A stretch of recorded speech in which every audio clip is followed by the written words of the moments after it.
Avez-vous déjà envisagé que les médicaments censés vous aider pourraient également avoir des impacts inattendus sur votre cerveau ? Bienvenue sur notre chaîne de santé. Aujourd'hui, nous abordons un sujet crucial qui affecte des millions de personnes dans le monde, les médicaments ayant des effets négatifs potentiels sur le cerveau. Bien que les médicaments se soient souvent essentiels pour traiter diverses conditions, certains peuvent avoir un impact significatif sur notre système nerveux central. Explorons 5 classes de médicaments qui méritent une attention particulière.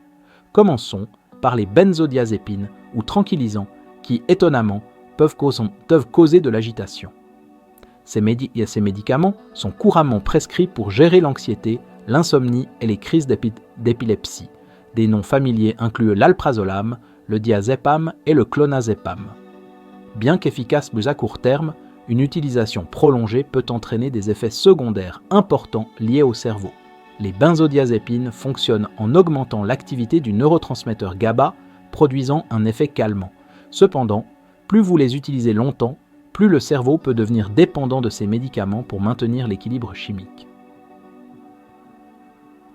L'une des plus grandes préoccupations avec l'utilisation à long terme est le développement d'une tolérance. Cela signifie que votre corps s'adapte aux médicaments et nécessite éventuellement des doses plus élevées pour produire le même effet. Cette escalade dans l'utilisation des benzodiazépines peut conduire à une dépendance physique et psychologique. Encore plus inquiétant, l'usage à long terme a été lié à un risque accru de démence. Une étude de 2014 publiée dans le British Medical Journal a révélé que les individus de plus de 65 ans qui utilisaient des benzodiazépines pendant plus de 3 mois avaient une chance 50% plus élevée de développer la maladie d'Alzheimer.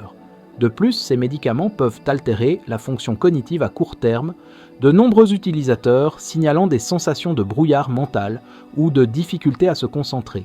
Cela peut interférer avec des tâches quotidiennes telles que le travail, l'école ou même la conduite. Il est crucial de se rappeler que l'arrêt soudain des benzodiazépines peut être dangereux. Les symptômes de sevrage allant de l'anxiété extrême et des tremblements ou crises peuvent être graves. Par conséquent, toute réduction de la posologie doit être effectuée sous une supervision médicale stricte. Si vous utilisez des benzodiazépines et avez des préoccupations quant à leurs effets à long terme, parlez-en à votre fournisseur de soins de santé. Il existe des alternatives et des stratégies pour arrêter progressivement et en toute sécurité ces médicaments. Ensuite, parlons des antidépresseurs. Trouvez un équilibre entre leurs avantages et leurs risques. Les antidépresseurs sont vitaux pour gérer la dépression et d'autres troubles de l'humeur, mais comme tout médicament puissant, ils peuvent avoir des effets significatifs sur le cerveau, à la fois positifs et négatifs. Il existe plusieurs types d'antidépresseurs, tels que les inhibiteurs sélectifs de la recapture de la sérotonine, ISRS, les inhibiteurs de la recapture de la sérotonine et de la noradrénaline, IRSN, et les antidépresseurs tricycliques. Bien que chaque classe fonctionne légèrement différemment dans le cerveau, leur objectif commun est de corriger les déséquilibres chimiques censés causer la dépression. Les ISRS, incluant des médicaments comme la fluoxétine et le citalopram, sont les plus couramment prescrits en raison de leurs effets secondaires relativement gérables. Ils fonctionnent en augmentant les niveaux de sérotonine, un neurotransmetteur étroitement lié à l'humeur et au bien-être émotionnel. Cependant, même ces médicaments plus doux peuvent causer des effets secondaires notables. De nombreux patients éprouvent d'un moment des changements d'appétit, des perturbations du sommeil, une libido réduite ou une dysfonction sexuelle. Dans de rares cas, en particulier chez les jeunes, les antidépresseurs peuvent temporairement augmenter les pensées suicidaires, un phénomène complexe qui n'est pas encore entièrement compris. Un autre effet moins connu des antidépresseurs est leur influence sur la plasticité cérébrale. Des études récentes indiquent que ces médicaments peuvent stimuler la neurogenèse, la croissance de nouvelles connexions neuronales. Cela pourrait expliquer pourquoi les effets positifs des antidépresseurs prennent souvent des semaines à devenir perceptibles.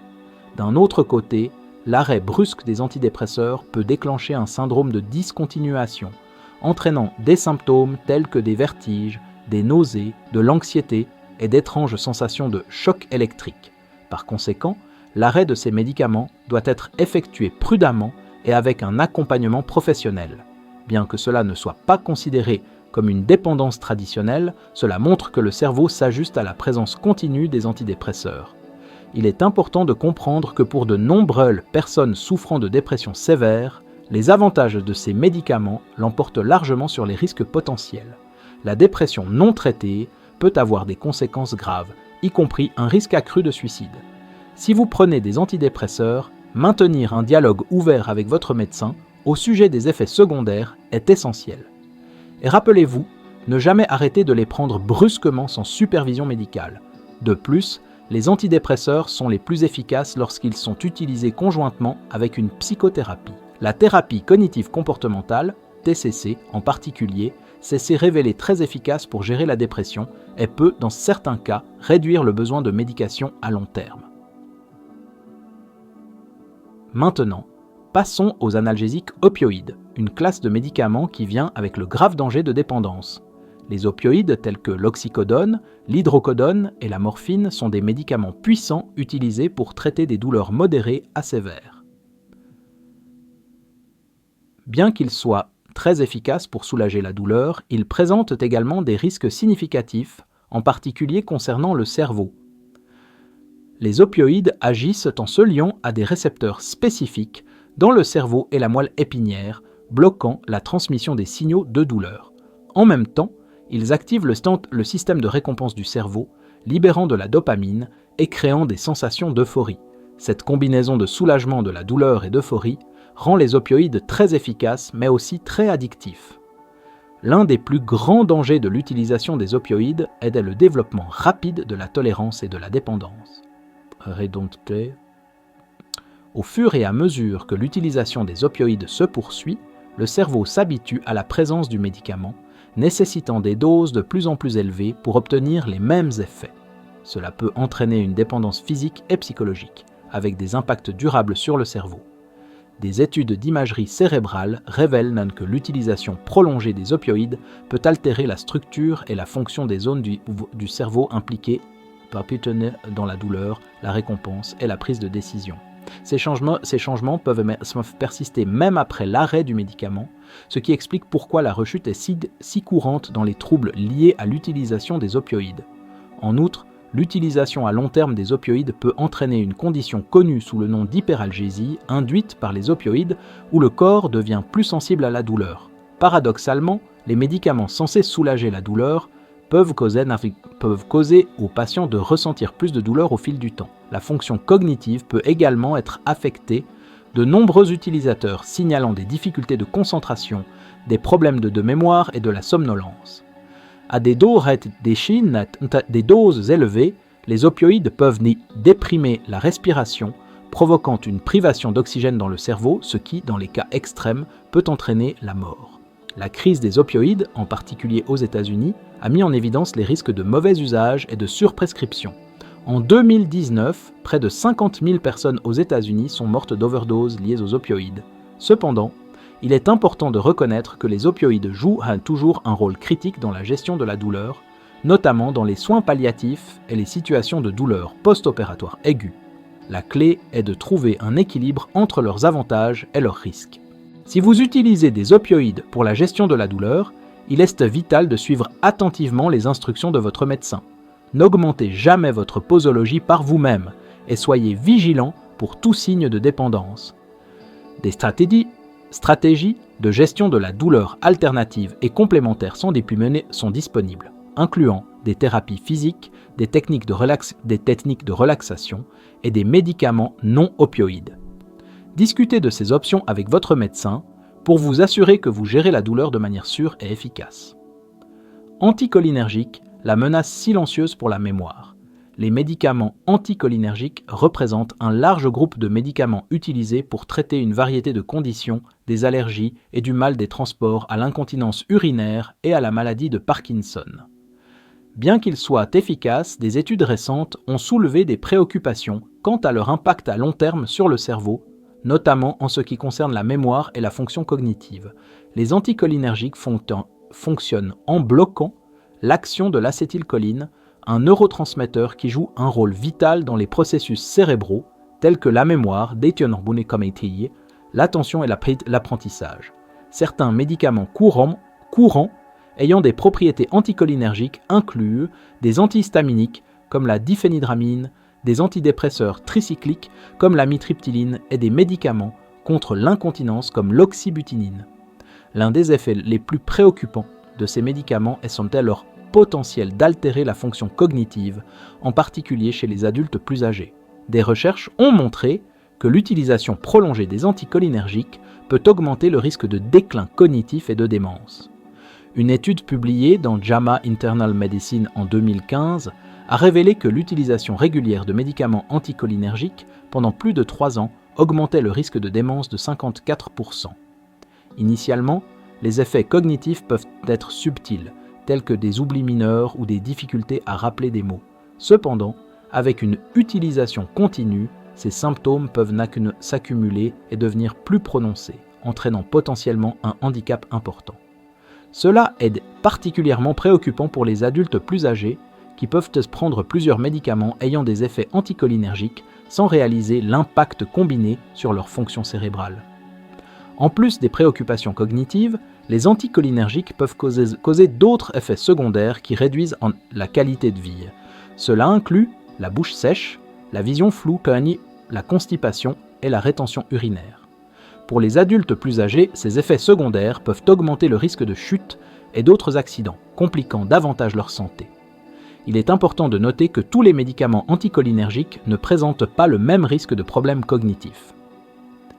Certains ont des propriétés anticholinergiques plus fortes que d'autres, et la dose et la durée d'utilisation jouent également un rôle critique. La sensibilité individuelle à ces médicaments peut également varier considérablement. Si vous êtes préoccupé par les médicaments anticholinergiques que vous prenez, ne les arrêtez pas soudainement. Consultez plutôt votre médecin pour discuter de vos préoccupations. Il existe des outils tels que l'échelle de risque anticholinergique qui peuvent aider à évaluer l'impact cumulatif des médicaments que vous utilisez. Dans de nombreux cas, il existe des alternatives ayant moins d'activité anticholinergique qui peuvent traiter votre condition tout aussi efficacement. Par exemple, les antihistaminiques de nouvelle génération comme la cétirizine sont connus pour avoir moins d'effets anticholinergiques que les médicaments plus anciens. Pour ceux qui doivent continuer à utiliser des anticholinergiques, il existe des stratégies pour atténuer les risques associés. Celles-ci incluent des exercices mentaux réguliers, un régime riche en antioxydants et des activités stimulant le cerveau, telles que l'apprentissage d'une nouvelle langue ou la pratique d'un instrument de musique. Ces mesures proactives peuvent soutenir la santé cognitive et réduire l'impact potentiel des médicaments anticholinergiques sur la mémoire et la fonction cérébrale. Statines, cholestérol bas, cerveau en bonne santé. Les statines sont une classe de médicaments largement prescrites utilisés pour abaisser le cholestérol et réduire le risque de maladies cardiovasculaires.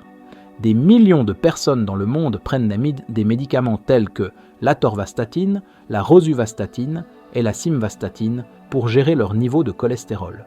Bien que généralement considérés comme sûrs et efficaces, il y a eu un débat continu sur les effets potentiels des statines sur le cerveau. Les statines fonctionnent en inhibant une enzyme appelée HMG-CoA réductase qui joue un rôle clé dans la production de cholestérol par l'organisme. En abaissant le cholestérol LDL, souvent appelé le mauvais cholestérol, les statines réduisent considérablement le risque de crise cardiaque et d'accidents vasculaires cérébraux. Cependant, le cholestérol est également essentiel pour le cerveau. Il forme une partie critique des membranes cellulaires et est vital pour la création de synapses entre les neurones. Cela a soulevé des préoccupations selon lesquelles une réduction excessive du cholestérol pourrait avoir un impact négatif sur la fonction cérébrale.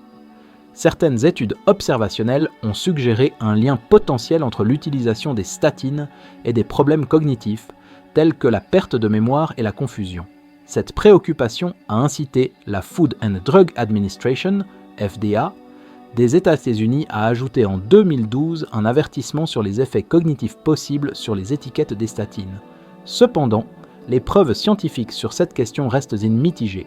Bien que certaines études indiquent un lien possible entre les statines et le déclin cognitif, les grands essais cliniques randomisés n'ont pas systématiquement soutenu ces conclusions.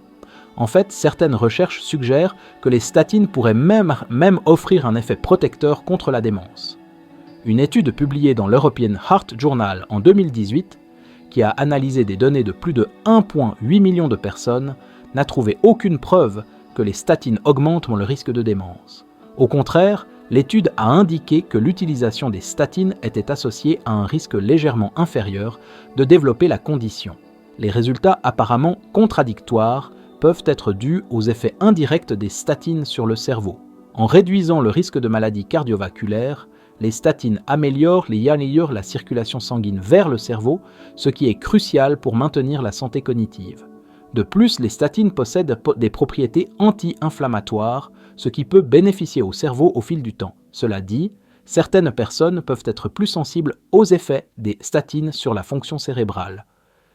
Des cas rapportés et des études plus petites ont indiqué qu'une minorité de personnes peuvent éprouver des problèmes de mémoire, de la confusion ou même des symptômes semblables à ceux de la démence lorsqu'elles prennent des statines. Heureusement, ces effets sont généralement réversibles une fois le médicament arrêté.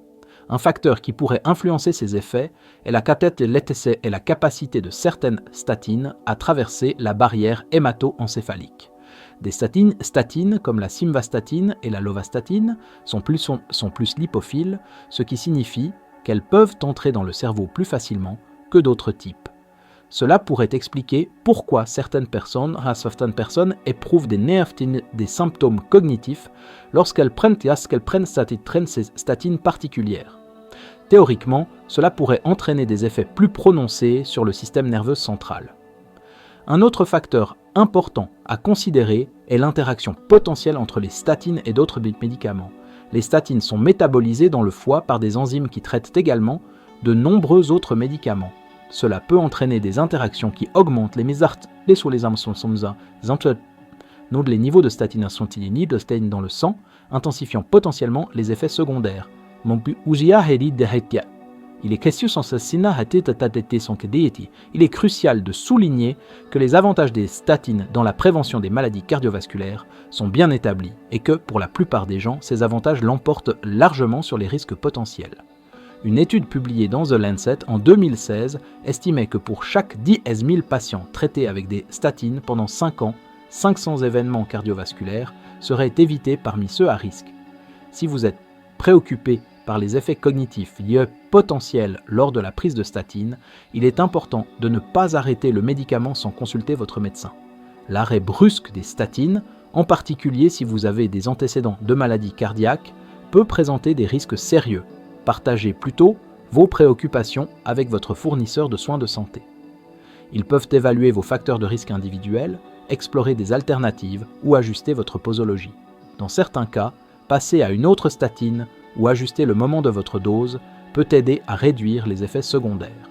De plus, il existe des mesures que vous pouvez prendre pour soutenir la santé de votre cerveau tout en continuant le traitement par statine. Maintenir un régime riche en acides gras oméga 3 et en antioxydants, rester physiquement actif, s'engager dans des activités mentalement stimulantes et obtenir un sommeil adéquat sont toutes des stratégies efficaces pour garder votre cerveau en bonne santé.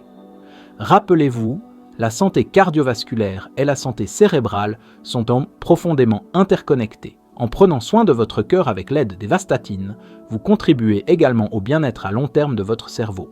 Dans cette vidéo, nous avons discuté de 5 classes de médicaments qui peuvent avoir des effets significatifs sur le cerveau: les benzodiazépines, les antidépresseurs, les analgésiques opioïdes, les anticholinergiques et les statines. Chacun de ces médicaments sert un objectif important dans le traitement de diverses conditions, mais ils viennent également avec des risques potentiels qui devraient être soigneusement évalués. La conclusion clé est qu'aucun médicament n'est complètement sans risque. Il est essentiel d'être bien informé sur les médicaments que vous prenez et de maintenir une communication ouverte avec votre médecin au sujet de tout problème ou effet secondaire que vous pourriez rencontrer.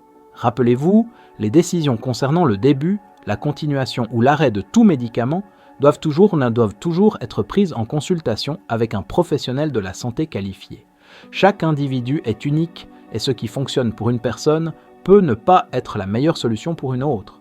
En outre, il existe de nombreuses façons de soutenir la santé cérébrale, quel que soit le médicament que vous prenez. Celle-ci inclut suivre un régime nutritif, faire de l'exercice régulièrement, obtenir suffisamment de sommeil, rester mentalement engagé et gérer efficacement le stress. Nous espérons que cette vidéo vous a fourni des informations précieuses pour vous aider à prendre des décisions plus éclairées sur votre santé. Si vous avez trouvé ce contenu utile, veuillez aimer, partager et vous abonner à notre chaîne pour plus de conseils sur la santé et le bien-être. Jusqu'à la prochaine fois, prenez soin de vous et de votre cerveau.